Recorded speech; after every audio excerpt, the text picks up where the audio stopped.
नमस्कार दोस्तों, target with PS Parihar channel में आपका स्वागत है। इस चैनल के माध्यम से आप लोगों को विद्यार्थी जीवन से संबंधित सभी सूचनाएं प्रदान की जाती हैं। उसी क्रम में आज के इस वीडियो में हम लोग बात करेंगे माध्यमिक शिक्षा सेवा चयन बोर्ड की भर्ती टीजीटी और पीजीटी की, और उसके बाद में हम लोग बात करेंगे पंचायत सहायक भर्ती की, और लास्ट में हम लोग बात करेंगे उत्तर प्रदेश लोक सेवा आयोग की कोर्ट अपडेट की। तो वीडियो को जल्दी से लाइक कर दें, शेयर कर दें। जिन छात्रों ने चैनल को अभी भी सब्सक्राइब ना किया हो, जल्दी से सब्सक्राइब कर लें ताकि आप लोगों को भी इसी तरीके की ऑथेंटिक अपडेट सबसे पहले मिलती रहे। आगे बढ़ने से पहले एक और सूचना कि अगर आप लोग एसएससी जीडी की तैयारी कर रहे हैं, यानी कि कांस्टेबल जीडी की, तो आप लोग यहां पर चक्षु प्रकाशन की पुस्तक दे सकते हैं। इस पुस्तक को ले सकते हैं, काफी अच्छी पुस्तक है। ये संपूर्ण गाइड है और इस संपूर्ण गाइड में पुराने सॉल्व पेपर भी हैं 2 और 2800 से ज्यादा बहुविकल्पीय प्रश्न है। इस पुस्तक कुछ खासियत है कि जिस तरीके का पैटर्न है एसएससी जीडी कांस्टेबल भर्ती का, उसी के सिलेबस और उसी के हिसाब से इस पुस्तक को तैयार किया गया है। और इस पुस्तक में इन प्रश्नों की जो व्याख्या है वो विस्तृत और सारगर्भित है। एसएससी कांस्टेबल जीडी की संपूर्ण गाइड भी आती है और यहाँ पर आप लोग देख सकते हैं प्रैक्टिस सेट भी आते हैं। ये प्रैक्टिस सेट के भी एक बुक है जिसमें 20 से ज़्यादा प्रैक्टिस सेट हैं और 8 से ज़्यादा सॉल्व पेपर हैं, 3200 से ज़्यादा बहुविकल्पीय प्रश्न है। तो ये पुस्तक भी आप लोग ले सकते हैं। सभी कापी किताबों की दुकानों में ये पुस्तक आपको देखने को मिल जाएगी। और अगर आप लोग ऑनलाइन परचेज करना चाहते हैं तो उसकी लिंक मैंने डिस्क्रिप्शन बॉक्स में दे दी है, वहां पर जाकर के आप लोग ऑनलाइन भी इसको खरीद सकते हैं। चलिए शुरू करते हैं। टीजीटी पीजीटी के संबंध में बहुत सारी बातें हैं। आज वीडियो को भगाइए नहीं, अब आराम से देखिए। थोड़ा सा लंबा हो सकता है क्योंकि सूचनाएं भी बहुत महत्वपूर्ण है। पहली सूचना कि टीजीटी पीजीटी की परीक्षा में बड़ा बदलाव हो रहा है। जिस तरीके से उत्तर प्रदेश में भर्तियों में लगातार भ्रष्टाचार की सूचनाएं आ रही हैं, चयन बोर्ड भी सजग हो गया है और इसको प्रूफ बनाने के लिए एक जो पत्र है वो जारी किया है। और उस पत्र में ये बताया कि किस तरीके से परीक्षा होगी, इंटरनेट उस दिन बंद रहेगा, क्या क्या रहेगा, मैं सब कुछ आपको वो दिखाता हूं उस पत्र को ही। उत्तर प्रदेश माध्यमिक शिक्षा सेवा चयन बोर्ड के उप सचिव हैं नवल किशोर, परीक्षा नियंत्रक भी हैं। इन्होंने सभी जिलाधिकारियों को पत्र लिखा है और ये बताया इस पत्र के माध्यम से कि ये जो परीक्षाएं हैं, यानी कि जीव विज्ञान की जो परीक्षा होनी है 31 जुलाई को, और टीजीटी की जो परीक्षा होनी है 7 और 8 अगस्त को, और प्रवक्ता यानी पीजीटी की जो परीक्षा होनी है 17 और 18 अगस्त को, उसके संबंध में सबको जिम्मेदारी तय कर दी गई है कि डीएम की क्या जिम्मेदारी होगी और एसडीएम की क्या जिम्मेदारी होगी, डीआईओएस की क्या जिम्मेदारी होगी। देखिए यहाँ पर लिखा हुआ है, महत्वपूर्ण निर्देश हैं ये। और यहाँ पर एक बात स्पष्ट कर दी गई है कि जो 31 जुलाई को परीक्षा हो रही है जीव विज्ञान की, वो मंडलों पर होगी, और जो 17, 18 अगस्त और 7 और 8 अगस्त यानी कि टीजीटी और पीजीटी की जो परीक्षा वो प्रदेश के समस्त जनपदों में होगी। एक बात और यहाँ पर नीचे लिखा गया है कि लिखित परीक्षा को नकल विहीन कराने के लिए, शुचिता पूर्वक कराने के लिए इन बातों का ध्यान रखें। जितने भी जिलाधिकारी हैं, लिखा है कि परीक्षा के सफल संचालन हेतु केंद्र व्यवस्थापक अधिकारी एवं समस्त कर्मचारियों की बैठक जिलाधिकारी की अध्यक्षता में परीक्षा तिथि से कम 1 सप्ताह पूर्व होगी, जिसमें परीक्षा केंद्रों की सुचारू व्यवस्था, वहां उपलब्ध संसाधनों की समीक्षा की जाएगी। जनपद में परीक्षा शुचितापूर्ण ढंग से संपन्न कराने तथा उत्तरदायी तो जिलाधिकारी का होगा पूरा। अगर कुछ भी होता है तो उसकी जो जिम्मेदारी है वो जिलाधिकारी की होगी। यहाँ पर ओएमआर और प्रश्न पत्र के बारे में लिखा है कि संबंधित मंडल मुख्यालयों पर परीक्षा तिथि से न्यूनतम 3 दिन पहले ही आवश्यक प्रश्न पत्र और ओएमआर यानी उत्तर पत्रक जो है आधारित जो सीटें हैं वो जिलाधिकारी द्वारा नामित मजिस्ट्रेट तथा डीआईओएस को संयुक्त रूप से प्रदान की जाएगी, प्राप्त करा दी जाएगी। और ओएमआर आधारित उपस्थिति पत्रक अटेंडेंस सीट ट्रेजरी के डबल लॉक में न रख करके, अभी तक डबल लॉक में रखा जाता था तो उसको डबल लॉक में इस बार नहीं रखा जाएगा। ये एक बड़ा बदलाव किया गया है। इसे जिला विद्यालय निरीक्षक द्वारा प्राप्त करके परीक्षा के 1 दिन पहले केंद्र व्यवस्थापक को उपलब्ध कराया जाएगा। वहीं पर नीचे लिखा हुआ है कि प्रश्न पत्र केंद्र व्यवस्थापक द्वारा 2 कक्ष निरीक्षकों एवं केंद्र पर तैनात पर्यवेक्षक की उपस्थिति में खोला जाएगा तथा प्रमाण पत्र पर हस्ताक्षर भी किया जाएगा। 2 कक्ष निरीक्षकों में से 1 कक्ष निरीक्षक एवं पर्यवेक्षक की तैनाती जिलाधिकारी की जाएगी। प्रश्न पत्र खोलने की पूरी प्रक्रिया की वीडियोग्राफी भी होगी ताकि सेंटर से पेपर आउट ना होने पाए। वहीं पर लिखा हुआ है कि मंडल मुख्यालयों में आयोजित होने वाली परीक्षा में कोई व्यवधान उत्पन्न ना हो, इसके लिए परीक्षा केंद्रों पर पुलिस की तैनाती के साथ सुरक्षा व्यवस्था की कार्यवाही जनपद के वरिष्ठ पुलिस अधीक्षक या पुलिस अधीक्षक द्वारा की जाएगी। परीक्षा केंद्रों पर संभव राजकीय विद्यालय अशासकीय सहायता प्राप्त माध्यमिक विद्यालयों के 50% कक्ष निरीक्षक रखे जाएंगे। तो उन विद्यालयों के 50% कक्ष निरीक्षक होंगे और 50% अन्य विभागों के जो जिलाधिकारी कक्ष निरीक्षक बनाएगा वो होंगे। लिखा है शेष 50% कक्ष निरीक्षक जिलाधिकारी द्वारा अन्य विभागों के कार्मिकों से तैनात किए जाएंगे। तो जिस विद्यालय में सेंटर होगा आधे तो उस विद्यालय के टीचर होंगे, उस विद्यालय के होंगे, और बाकी आधे अलग अलग विभागों के जो कर्मचारी होंगे, सरकारी कर्मचारी, उनकी ड्यूटी लगाई जाएगी। और ये जो ड्यूटी होगी वो जिलाधिकारी द्वारा निर्गत फोटो युक्त पहचान पत्र के आधार पर कक्ष निरीक्षक का कार्य संपन्न कराया जाता था। असल में जो प्राइवेट विद्यालय वाले होते थे या एडेड विद्यालय होते थे वो कभी कभी बाहर की ड्यूटी लगवा दिया करते थे और वहीं से धांधली की जो गुंजाइश निकल की हो जाया करती थी। प्रत्येक 24 अभ्यर्थियों पर 2 कक्ष निरीक्षक होंगे, लेकिन किसी भी कक्ष निरीक्षक में इनकी संख्या 2 से कम नहीं होगी।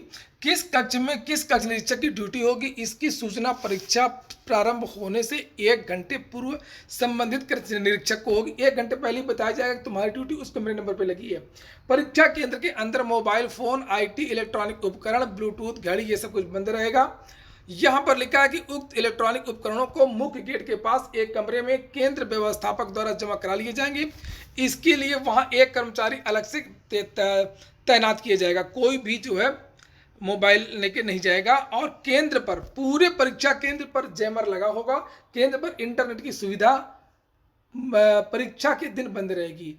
प्रत्येक केंद्र पर एक पर्यवेक्षक, एक स्टैटिक मजिस्ट्रेट की तैनाती जिलाधिकारी द्वारा की जाएगी और इनके उत्तरदायित्व का विवरण अधोलिखित दिया गया है।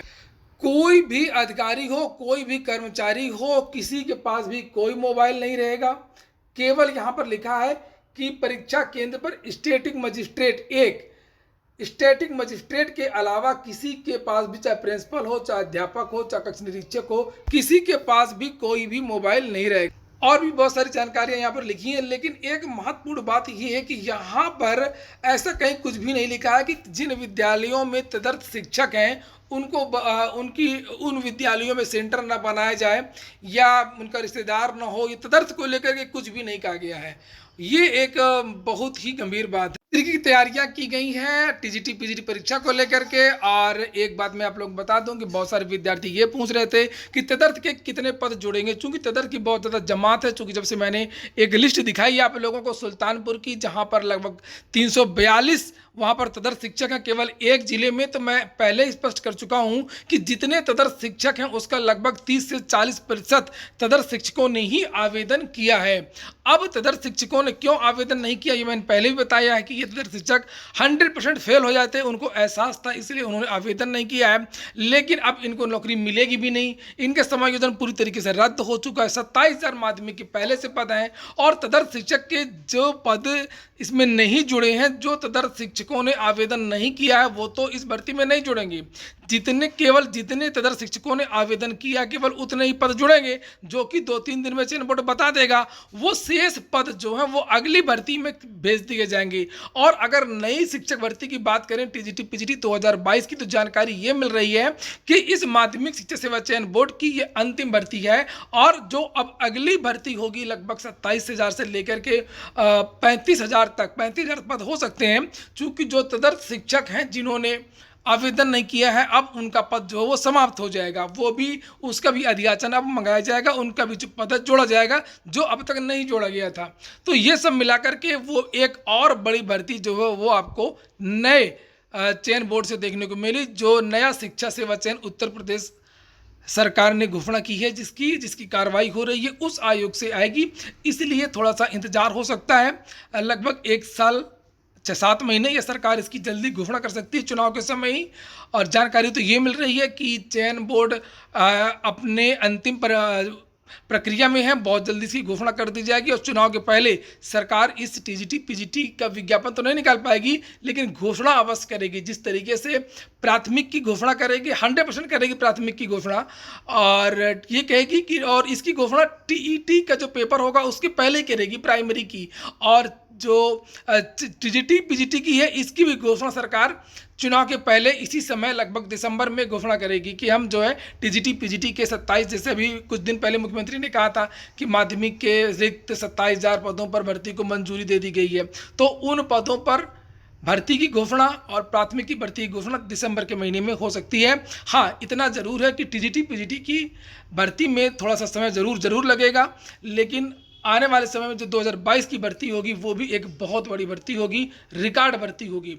अब हम बात कर लेते हैं पंचायत सहायक भर्ती के बारे में। आज फिर से बयान आया है, लेकिन उसके पहले एक और ब्रेकिंग न्यूज है आप लोगों के लिए। जैसा कि मैंने बहुत पहले बता दिया था आपको, कल ही मैंने बता दिया था कि 24 घंटे के अंदर, 48 घंटे के अंदर आप लोगों का जो एडमिट कार्ड है वो जारी कर दिए जाएंगे, और एडमिट कार्ड जारी कर दिया गया है। यहाँ पर आप लोग देख सकते हैं लिखा 7 और 8 अगस्त 2021 को आयोजित विज्ञापन संख्या 1 2021 प्रशिक्षित स्नातक शिक्षक की लिखित परीक्षा का दिनांक जो 26 जुलाई 2021 को वेबसाइट पर अपलोड कर दिया गया है। अभ्यर्थी आवश्यक सूचना अंकित करते हुए अपना प्रवेश पत्र जो है वो डाउनलोड कर सकते हैं। प्रवेश पत्र डाउनलोड करने की सुविधा 8 अगस्त 2021 तक उपलब्ध रहेगी, और यहाँ पर यह वेबसाइट दिया गया, इस वेबसाइट पर जाकर के आप लोग अपना एडमिट कार्ड देख सकते हैं। मैंने तो सुबह के वीडियो में भी बताया था आप लोगों को, और कल शाम को जो वीडियो बनाया था उसमें भी मैंने आप लोगों से बता दिया था कि आज जो है वो एडमिट कार्ड जारी हो जाएगा, और एडमिट कार्ड आप लोगों को जारी हो गया। अगली सूचना पंचायत सहायक भर्ती की है। लिखा अपने रिश्तेदारों को नहीं नियुक्त कर पाएंगे प्रधान, 10वीं और 12वीं के अंक बनेंगे मेरिट का आधार। यहाँ पर एक बात लिखी है, आरक्षण को लेकर के बहुत सारे विद्यार्थी क्वेश्चन पूछ रहे थे, उसके बारे में बयान आ गया किस तरीके से आरक्षण मिलेगा। पंचायती राज मंत्री भूपेंद्र चौधरी ने कहा कि उत्तर प्रदेश सरकार ग्राम पंचायतों में 58,000 से अधिक पंचायत सहायकों की भर्ती करेगी। यह लोक भवन पत्रकारों से बात कर रहे थे, और उन्होंने बताया कि प्रधान अपने परिवार व रिश्तेदारों को नहीं रख पाएंगे। जिस जाति की आरक्षित ग्राम पंचायत होगी उसी जाति का पंचायत सहायक होगा, और उन्होंने कहा कि चयन के लिए हाई स्कूल व इंटरमीडिएट के अंकों के आधार पर मेरिट बनेगी, सर्वश्रेष्ठ मेरिट वाले चयन किया जाएगा, और यहां पर साक्षात्कार का कोई अंक नहीं होगा। यह बात स्पष्ट हो गई है, और केवल हाई स्कूल और इंटरमीडिएट के आधार पर ही यह भर्ती होगी। आरक्षण के बारे में भी स्पष्ट कर दिया गया है कि जब नोटिस जारी होगी तो पता चल जाएगा कि कौन सा जो गांव है वो किस श्रेणी में आता है, और उस श्रेणी का जो विद्यार्थी वो आवेदन करे। उत्तर प्रदेश लोक सेवा आयोग पीछे 2018 की सुनवाई नहीं हो पाई, और जज साहब आज बैठे नहीं, और उन्होंने इस केस को लिया नहीं है। जो मामला कोर्ट में चला जाता है वैसे ही होता है, और ये देश वैसे भगवान भरोसे चल रहा है, किसी के पास टाइम नहीं है। ये हो गया आज का वीडियो। अगर आपको अच्छा लगा तो लाइक कर दें। जिन छात्रों ने चैनल को सब्सक्राइब नहीं किया सब्सक्राइब कर लें। पूरा वीडियो सुनने के लिए बहुत बहुत धन्यवाद।